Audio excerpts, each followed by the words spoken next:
My name is Tyler Royke. I'm here with my co-host Jimmy Doolin. You're listening to ABC Agent Broker Conversations, where we talk all things real estate. And Jimmy, how is everything going for you? Man, I think 2025 is off and running. I see positive things in terms of our team and the sales. Um, I see positive in terms of folks being interested in discussing maybe transitioning over to us. And in a year of mergers and acquisitions and what is supposed to be the biggest year at M&A and the industry, I like being with the company right now that there's not much of a storyline out there, right? We're just doing what we do. We're just selling real estate, growing an organization, and so yeah, I feel real positive there. Yeah, that's great to hear. Off to the right start. I mean, we're about to close out Q1 here. I think as of the time of this recording, and when this will be posted, we'll be coming into the second quarter of the year here. So, it's good to have a strong start to it, I'd say. Absolutely, yeah. I mean, it's that's what you want, right? You want to get out of the gate, get running, and hopefully continue to do great things. So yeah, I'm very excited. Systems, plans. My business is all based around the agent development, agent attraction, sharing my experience with agents that want to grow, and so I feel like those opportunities are continuing to increase. So the efforts that went into the fourth quarter and the first quarter, as you said, we're ending the first quarter, which is in some respects very hard to believe that we're already there. But nevertheless, I feel like those efforts are paying off. So, I'm going with the theme that this is my year and I'm going to stick with it. 2025 is going to be my year. I'm right there with you. I definitely share the same kind of sentiment. Yeah. So, anyway, I've never asked you, are you much of a reader? Um, I am. I guess what qualifies though, because as of like the past year, I've mainly been a reader of audiobooks. I mean, more Yeah, more. I guess it doesn't really matter how you consume the information. It's just, are you consuming information I guess is really the question, right? Yeah, I have been I mean, I used to not be, but for the past 10 years, I had a mentor that made a couple of book recommendations for me. This was about a year prior to getting into real estate. And, based on those recommendations, I started reading because one of the books kind of showed me like how you develop into who you want to become. And I didn't really know up to that point, that there was a path to do that. So I became a reader from that point on. I think after that, I read 50 books like the first year. And then like from there, it's been like, I mean, shoot, 50. yeah, yeah, like between like books I read and I think audiobooks maybe too, but yeah, I started reading a lot after that. So it's just kind of when I figured out that that was like a key to the door of personal development. I didn't really know personal development was a thing that could, I didn't know about it up to that point. I didn't know that you could like feed the right things into your mind and become more of who you would wish to be. And so like when I figured that out, I was really eager to dive more into things that interested me, and then ultimately real estate. um and so yeah, from the get-go, I was always just when I got into real estate, I was not just like looking for the books and material on um just from people who have experienced the industry successfully, but I started listening to podcasts and just listening to basically anything and everything I could find from people that were productive in the business. So yeah, I guess you could say I'm a reader. I mean, at this point, I probably listen to about an audiobook a month, so that's like actually really um not a lot for me, but it's just honestly, it's because I just listen to so many podcasts now. So a lot of, I am listening to a lot of stuff, but like literally I'll listen to probably like 5 or 6 podcast episodes every single week. And some of them are like 2 hours. So, I do listen to a lot of stuff. Well, first, I guess, what book are you listening to right now? What's on the top of your list? Let me see if I think I had finished one. I don't know that I started another. Let me double check. Yeah, I haven't started one yet, but the next one on my list is there's actually 4 on my list. I think the next one is a book by Jay Abraham. It's called Getting Everything You Can Out of All You've Got. So that's probably the next one on my list here. Gotcha.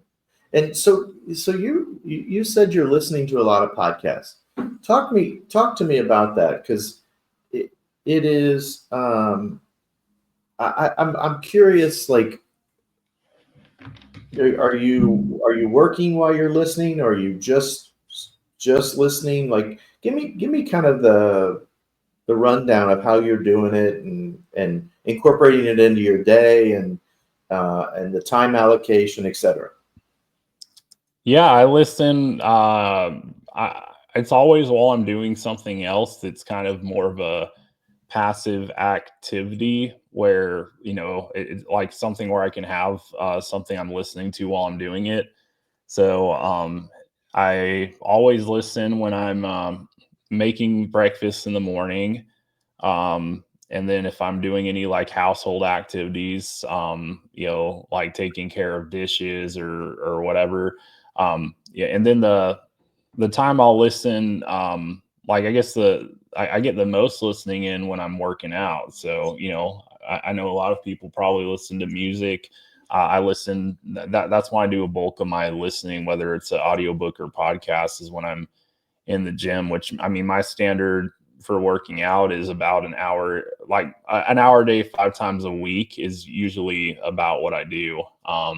Sometimes give or take. I mean, I push for at least 5 days, and then some days I'll do a extra day of outdoors, cardio, because most of what I do is in the gym. And then sometimes, I mean, the past 3 weeks I've kind of been off the mark a bit, so I'm kind of building back up to the 5 times a week.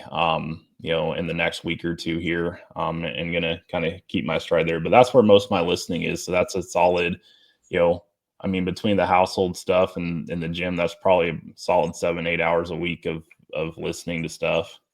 Yeah.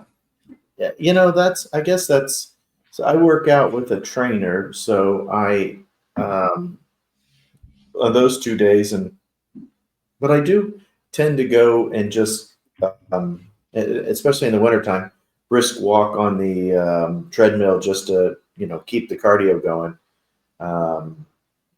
So I need to probably switch up my choice of what I'm doing on the treadmill to a podcast.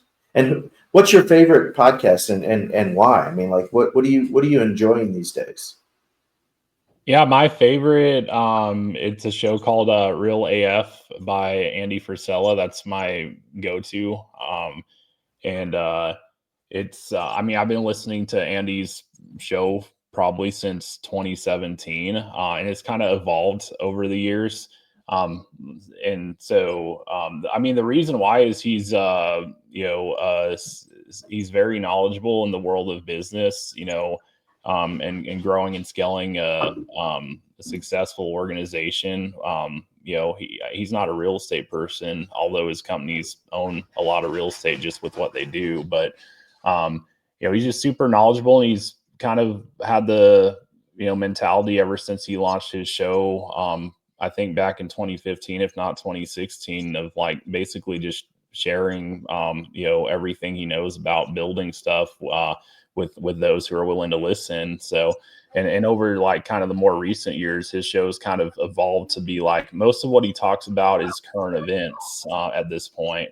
And he's kind of got standpoints on stuff that probably some people would find controversial, but he's not afraid to say what he believes, and he's really got the mindset that, hey, the way you fix the problem in our country is by becoming the best version of yourself. And, that if we're all kind of doing that and kind of setting a standard of personal excellence in our own lives and, for, our families and communities, that, that's kind of the solution to the problems we see in the world. So, he speaks a lot to current events, what's happening. And then usually 1 or 2 times a week, he does like Q&A for people that submit, and they might have a question related to their business or whatever, and he gives feedback on that.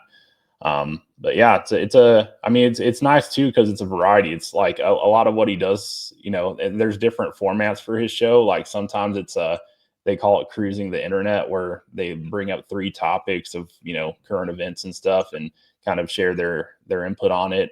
And then other times it's like Q&A format, and there's a couple other different formats, but it's not always the same format. Like, depending on which show you listen to, it's a different format.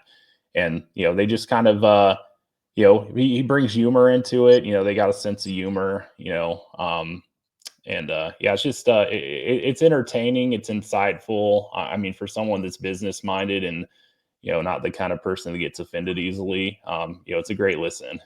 Right. Well, I mean, I think with podcasts, you just have to accept that you may not agree with everything that somebody has to say. I mean, just as in life, right?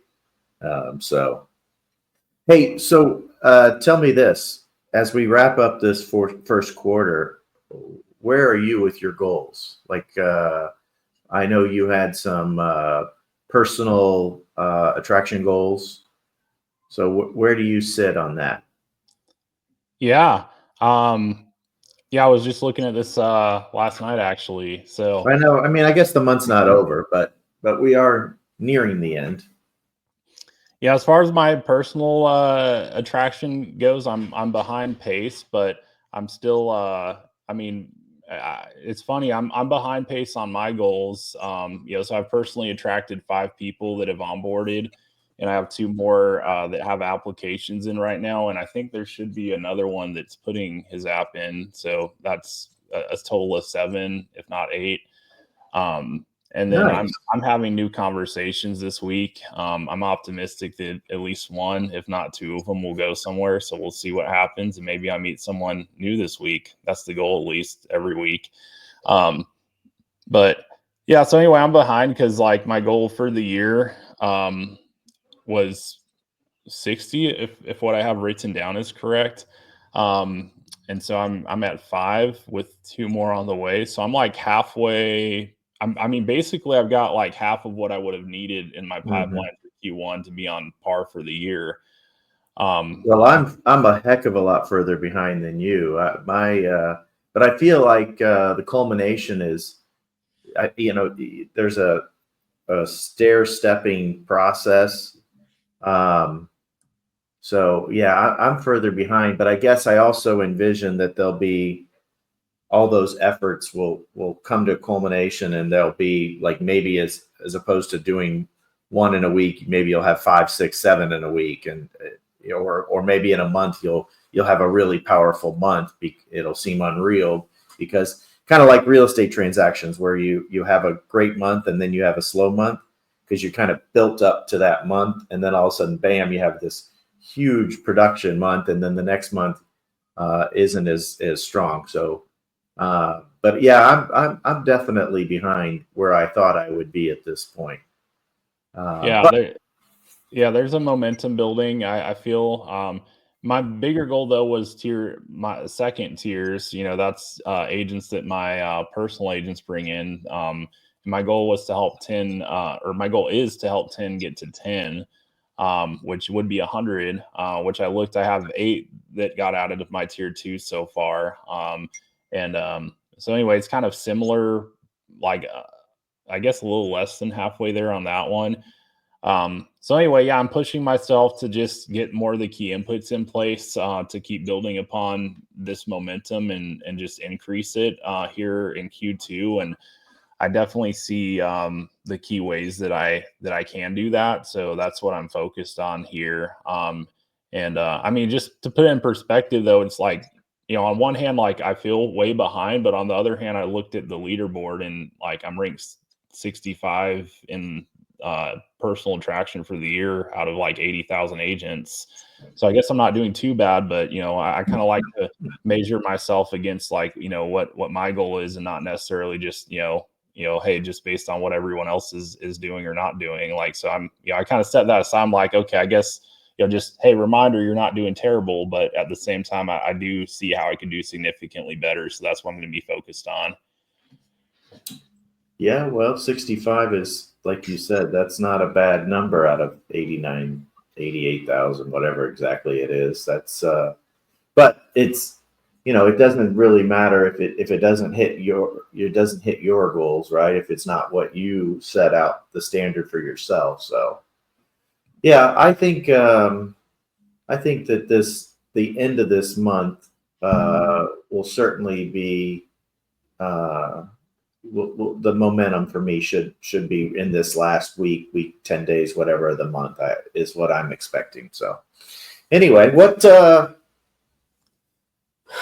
did you put a lot of things in play from your list of notes and stuff from the various trips we've been on? I need to reflect. I've had so much on my plate that I feel like I kind of just set the notes aside, and I've got like a whole list of stuff that I'm working through right now. But yeah, there's definitely I definitely want to review it, and implement a few key things here. I'm just kind of working through I think stuff I had already set in motion. If anything, I think my biggest thing Q1 was I think maybe I tried to do a little bit too much, like put a little bit too much into play all around the same time, and um, it seems that in doing so, that maybe I didn't get as much done as I could have. If I was a little more refine my focus. Like, so for instance, with the marketing and with YouTube, it's like, hey, I've got the YouTube team in place. The only problem is I haven't sent them any new video content for quite a while at this point. So they haven't even really had anything to do for me. So I need to, and that was one of my focal points here in the last couple of days. And it's been on my list for a while. It's like, okay, I just need to, sit down and work through some ideas for new content and then record it. And, that's just been an item on my list for weeks now, and I just haven't done it. So, this weekend I sat down and I worked through, several content ideas. I think I have some really great topics, and now, this week I can go ahead and record them, and that way my team has that. But that's just one of those things where I have that into place. But, because I've been trying to do, 4 other things all at the same time, that's just kind of been, left to the wayside. So, that's one of the biggest things I think going into the Q2 here is like really kind of focus in more on the bigger things that will move the needle for me, and just make sure I'm consistent with the fundamentals that are most going to move the needle too, and not try to add too many new things to it if I don't already have like the fundamentals down, if that makes any sense. Yeah, for sure. I mean, there's no doubt that we can get spread too thin trying to do too many things.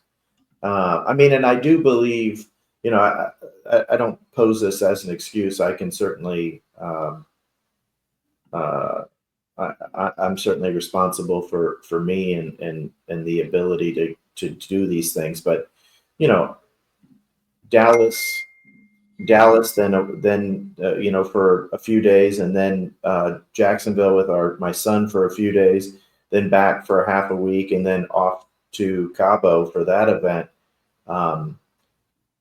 That set back a lot of my activities. When I logged into my platform to see what I needed to do on the agent attraction side, I had 145 activities that were behind.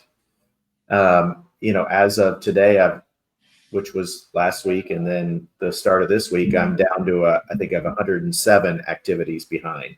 So plus keeping up with the current one so that I'm not adding to it.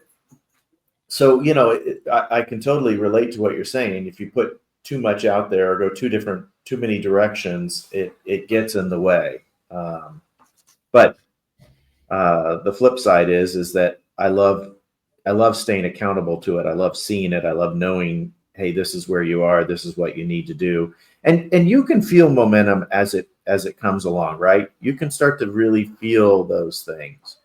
So you said you've added 5 and 2 more that are coming. Are those local to your market, out of your market? And I don't know that really matters. I'm just kind of curious. Yeah, all of them are out of my market. Yeah, none of them are local to me at all. So I mean, that's two all are, Zoom based then. I mean, your yeah, dialogue with them.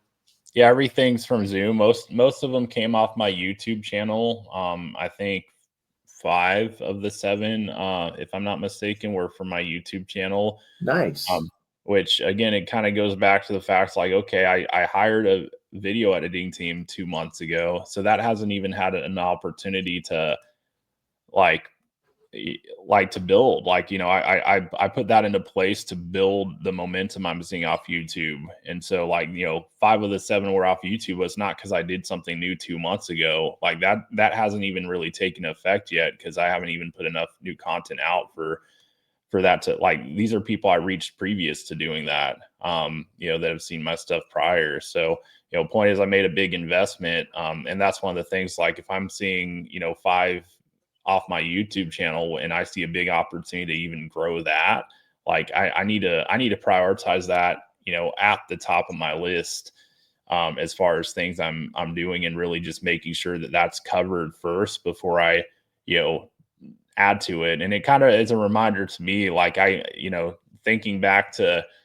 you know, what I learned my first year in real estate, I think the biggest thing I learned, in hindsight, was, you know, hey, you know, there's 100 things you could go out there and do to generate business, but really you just need like one thing that you're really hyper focused on, and become the best at that. So, you And know, don't that's, quit it, right? don't Like, quit don't it. Yeah. quit. And That's so the that's main kind of thing. like a reminder to something I already knew, which is like, hey, you know, do I really need, you know, 5 or 8 different things, or do I just need that one or maybe 2, that I just really have honed in, and just striving for perfection with it? Because if that's the case, like, I can have a disproportionate share of the market with that 1 or 2 things. And so for me, I know what those 1 or 2 things are, but again, I just, you know, I need to get back to the basics and not try to add too much to it too quickly. Yeah, yeah. That I think that's I mean, that, you know, that wisdom comes from experience. That's from going out and doing too much, and then seeing the results and seeing what it does to the items that work. But I mean, the reality is that if you become really, really good at something, so good that no one else can even come near you, then it produces those results. It's like, I notoriously, I've seen so many agents in the years that I've been the broker and coached and mentored agents, where they get really good at something, and then as soon as they get super good at it, somebody proposes an idea and they switch gears, and they stop doing the very thing that was creating their success, because maybe it was hard work and somebody else told them, hey, you could do this, it's easier, or this will get you more results. And I've seen people giving up on the very thing that brings them the success that they're enjoying, for the idea of doing something that, I don't know if it's easier or what, but it always blows my mind. So, you know, I really encourage people to stay committed to something for a year. Whatever you're going to do, pick it, master it, perfect it, analyze it, look at the results, whether it's phone calls or door knocking, or it just doesn't matter what the activity is. If it's YouTube, but, you know, continue to minorly tweak and improve. But man, just you just see people giving up too early, right? Yeah, that's the thing with our industries. You know, most people, they just throw in the towel before they had a chance to really, build momentum with it. You know, you can't quit too soon. And I've seen agents that didn't even seem to realize they were off to a great start that quit too soon. You know, like, so, you know, I've seen people, most people, They quit before they see any momentum. I've seen people with momentum quit, like literally, Yeah. they'll have their first few clients and they don't even recognize that that's amazing for 3 months in. And then the fourth month, they're not even trying and they're out of the business. It's like, what were you doing in the first place? You got to build momentum with this thing. So speaking of momentum, you were here. Were you here at EXP during COVID? Oh yeah. I've been here since December 2016. Okay. So you were here when EXP was what, 20,000 agents? When I 15? came on, Yeah. 2000. Oh shit. Okay. 2000. So you were here 2000. So you were here for the great run up of 2000 to roughly 70, 80, 90, whatever that number was. Yeah. And what? And that happened over a 4 or 5 year period? Yeah. That's about right. So, and now there's a lot of discussion that 2025 is the first year of the next big run for EXP, that it could hit 250, 300,000 agents. What was the first run up like for you? I mean, what was that experience? Because that is just crazy astronomical growth. What was it like for you as an agent who's attracting? What was the conversations like? And I asked that. Then my next follow up is, what do you anticipate at this next run? And I guess number one, do you believe there'll be a run? And if there is, how do you anticipate that run? And what do you recommend for folks during a period of time, kind of a bull period, if you will? Yeah, I mean, what it was like is just, I mean, EXP, when when you go, I think when if any company could go from you know one place to another in such a short period of time, you're talking about like year over year growth, well past 100% multiple years in a row as far as the agent count goes. Especially doing that at scale, going from 10,000 to 20,000 to 40,000 to 80,000 agents in all relatively short time windows. Um, like there were points where there were points in that growth where, I mean, no one knew for sure whether or not the wheels were going to fall off of this whole thing, because the challenge a company has is like you have to have like the right staff support. So there were points in time, and this was a while ago at this point, but there were points during that run up where onboarding was a process. Like, to get someone onboarded, like there were points where like 2 or 3 weeks was not out of the question. Like, it definitely wasn't happening within a day like it does now, or 2 days or 3 days. Like now, I mean, over 90%, I think 92, if not 94% of our agents get onboarded within one business day today. Back then that never happened. Like, it was like a 2 week ordeal.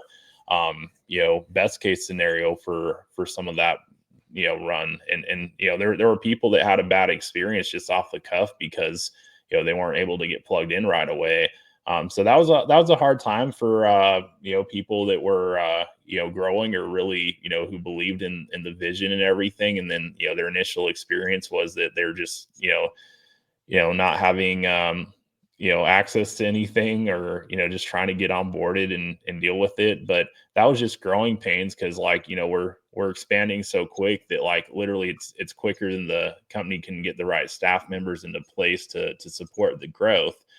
Um, but yeah, that was then. So And I then, mean, it sounds like the last run up was, that it ran so hard and so fast that people broke it, if you will. You had to go back and rebuild and put because there wasn't structure, there wasn't infrastructure in place to accommodate 90,000 agents. So now you've got infrastructure to accommodate 90,000. So I wonder if 300,000 quote unquote breaks it again. yeah, and that's kind of Glenn, our founder, he's got a mindset of his, if it's not, broken, let's break it. Like, let's put it to the test. And, I think that's one of the ways we've kind of improved and built to like where we are in the industry, is just that mindset, not being afraid to like literally put it to the test and see, what needs to be built and improved upon for it to work, to continue growing at scale. But yeah, as far as like kind of the next wave, I believe that that there is the opportunity for there to be a second wave of significant growth. And it's hard for me to say the timeline. I know a lot of people, I feel like, believe it's gonna be this year that it starts, and perhaps 2 or 3 years that follow it. But it's hard for me to say, that I believe there will be a second wave. I don't know how much of it will come into play this year versus subsequent years. Because the thing is, if our industry, if our industry loses agents this year, like year over year, um, to me, it's challenging for me to see that we're going to take a significant market share in a year where our industry is just shrinking. And I think that's been the case like the past 2 years. We've kind of been flat on our growth these past 2 years, but it's not because we're not growing. Like, we are growing, but our industry is losing agents. So, we'll add, like, we're adding about as much as we're losing, but we're not losing most of these agents to competitors. We're losing by far most of them. Like, they're getting out of the industry is what we're losing. I saw a recent number that 9 agents a day are coming back to EXP. 9.2 a day are coming back after leaving for a competitor a day. That's a pretty substantial number. Yeah. That's a very so you pointed out that growth, that hyper growth, caused a challenge with onboarding. But so let's move past onboarding, because this time around, I think they've got, I believe, I wholeheartedly think that the onboarding process is night and day. It is perfected. It is smooth. I have zero complaints. So with that in mind, what do you think the next challenge would be? Let's say that we go from 89 or 90,000. Let's just round it at 90. Let's say we're 90,000 and we're going to add 110,000, 160. Let's call it 160 to 250, because there seems to be a real comfort around 250,000 agents. So what would you think the next challenge would be if we, over the next 3 to 5 years, go from 90 to 250? I'm not sure. I'm not, like, nothing is jumping out to me.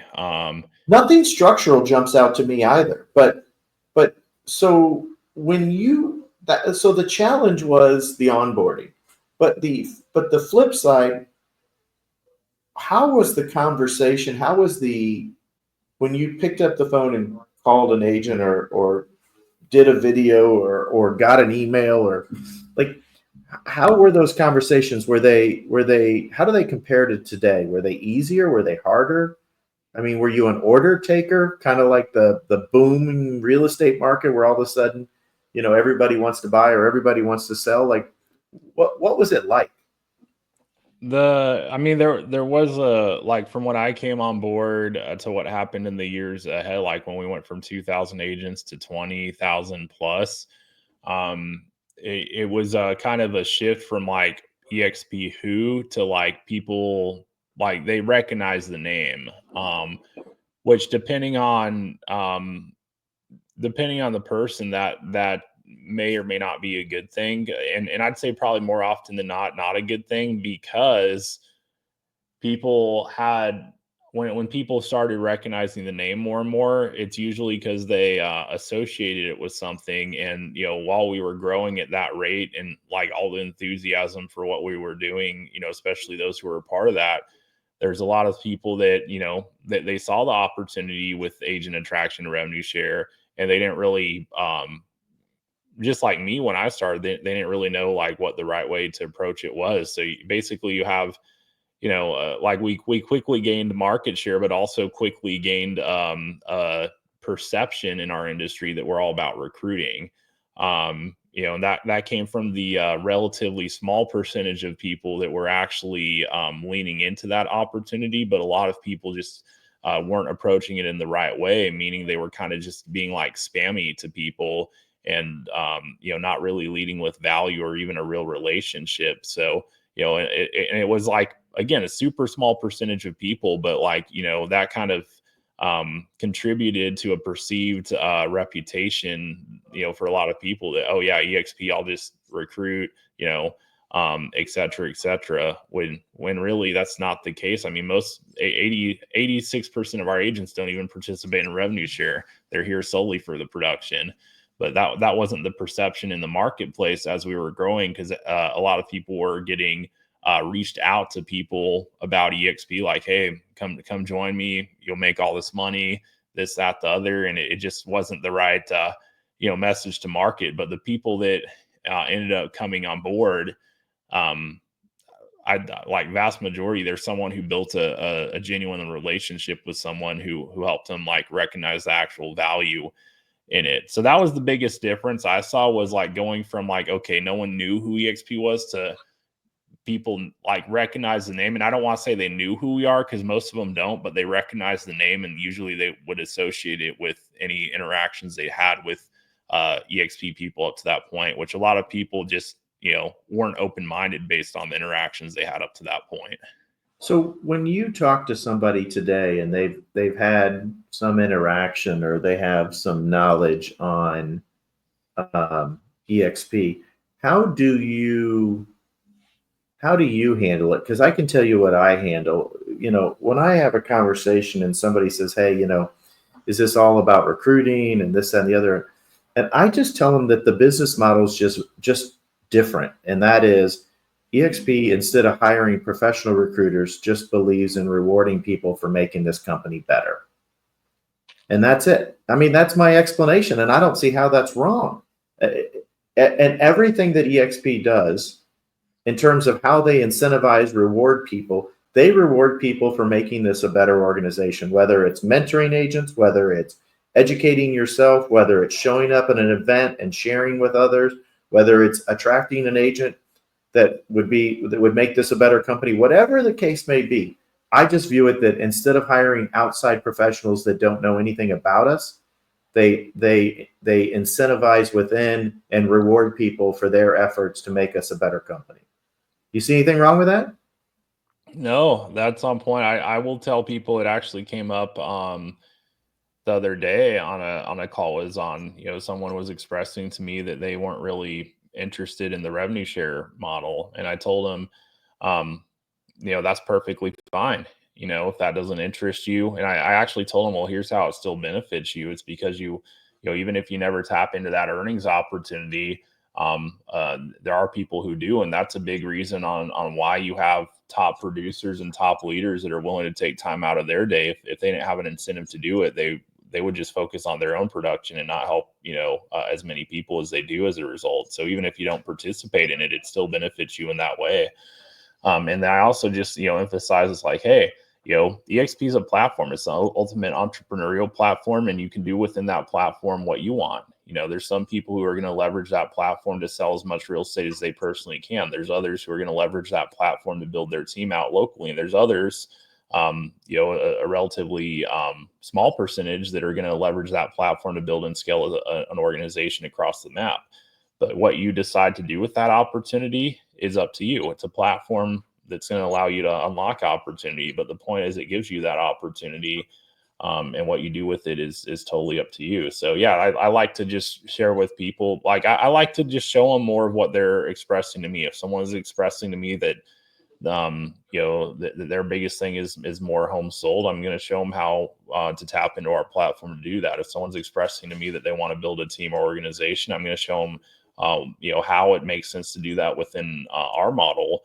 Because I really believe, like, for someone who wants to increase their sales production and or wants to build and scale their business, I believe that this is the best platform to do it with the most amount of resources and financial upside that you would get, out of any option in the industry. Having looked at and seen what other options exist, I believe this is the best option for someone who wants to either increase their production or build an organization. And those are two different goals, but you can pursue the one you want to within this platform. Or there's some people who pursue both and do very well with both of them. So I guess it's just nice that we've got the options, right? I mean, at the end of the day, it's nice to have the options.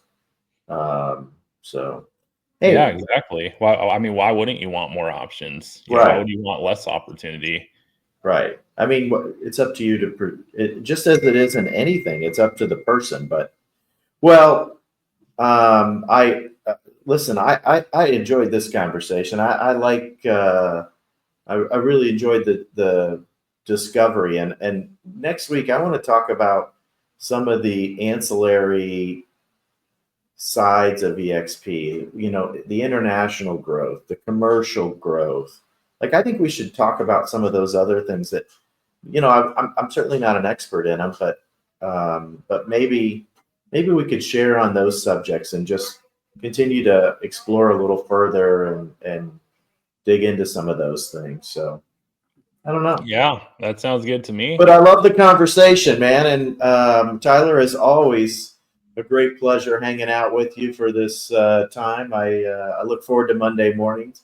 I think actually this is really complimented Monday mornings, because I'm always happy that we're going to get on here and chat for a bit and kind of talk about what's going on in the world of real estate. So for Agent Broker Conversations, I'm Jimmy Doolin, and this is Tyler Roike.